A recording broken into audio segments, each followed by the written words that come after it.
capítulo número 3, verso de número 29, irmãos. Ponha o seu rosto no pó, talvez ainda haja esperança. Amém? Tomai os seus assentos. Se eu fosse dar um outro nome a esse livro de Lamentações, eu diria o choro do profeta Jeremias. Aleluia. Jeremias chorou por uma nação que estava corrompida. Deus usou Jeremias como uma boca profética para salvar aquele povo do erro e aquele povo do pecado. Só que o problema é que o povo não queria ouvir Jeremias. Quando ouvia ele falar, quando ouvia ele profetizar, achava que era mentira, pastor Jonas.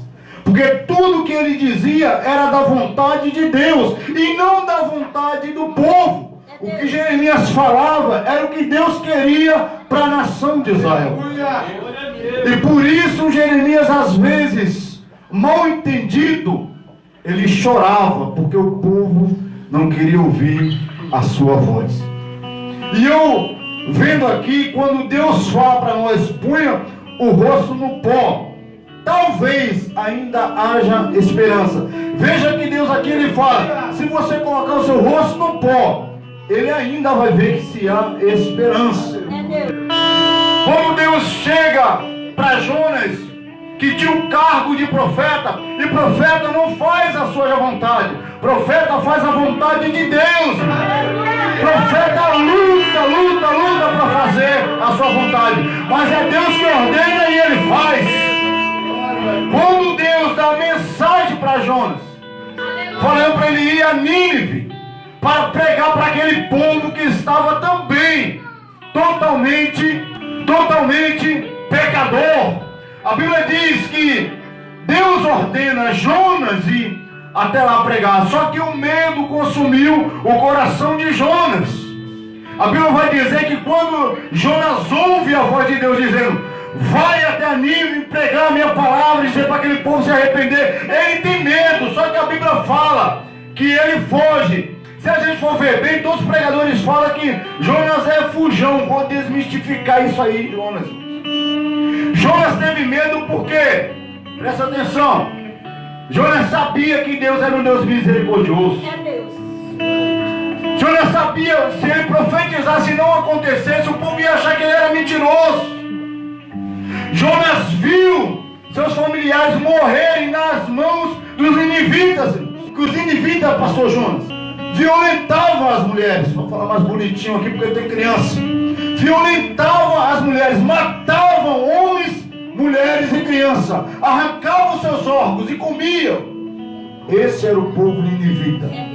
Deus queria que aquele povo se arrependesse.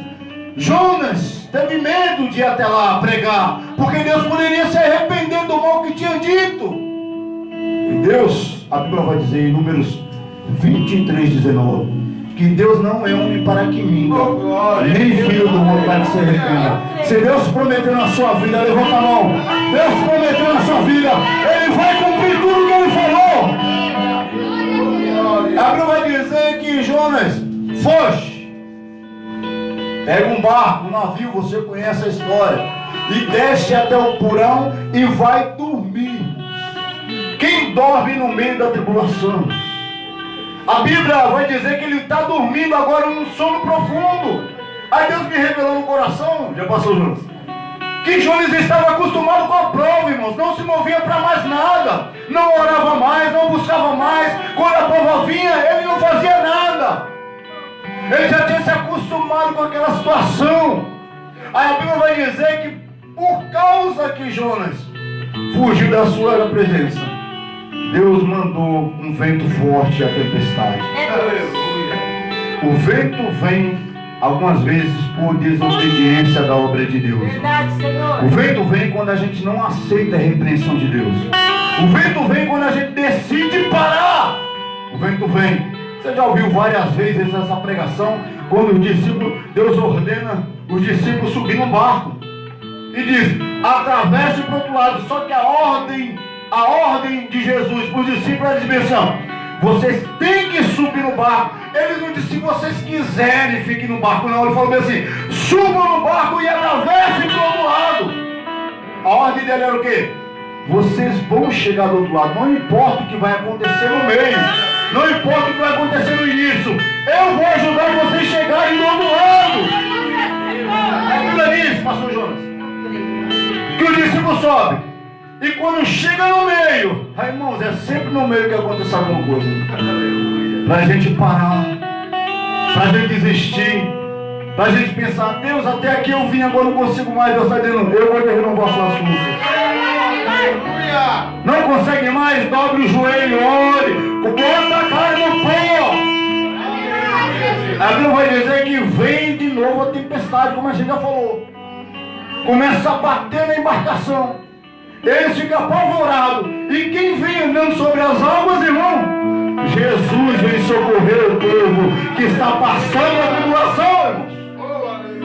Não desista dessa prova, não desista da tempestade. Deus está vindo ao seu socorro, não desista. E eles atravessam para o outro lado porque Jesus o ajuda.